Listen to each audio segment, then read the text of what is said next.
তোমরা কি কখনো মাছের ম্যাগি খেয়েছো? এবার মাছের ম্যাগি কি সেটা তোমরা বুঝতে পারলে না, তাই তো? তাহলে বলি চলো। আজ হয়েছিল ডাল, সাথে ছিল শুক্তো তরকারি, তার সাথে ছিল মাছের ঝাল দেওয়া 2 ধরনের আচার আর মাছের তেল ভাজা। প্রথম পাতে তো আমি শুশুনিয়ার শাক দিয়ে একটু ভাত মেখে খেলাম, আর মাছের ম্যাগি বলতে এইগুলোকে বোঝাতে চেয়েছি। এই যে মাছের লম্বা লম্বা তেল ভাজা, মা সেদিন তেল ভাজাটাকে যেমন করে রাঁধে, আলু পেঁয়াজ বেগুন কাঁচা লঙ্কা দিয়ে ঝাল ঝাল করে, ঠিক তেমনটাই রেঁধেছিল।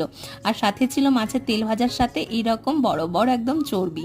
উফ, জাস্ট চমৎকার জমে গেছিল দুপুরের খাওয়াটা।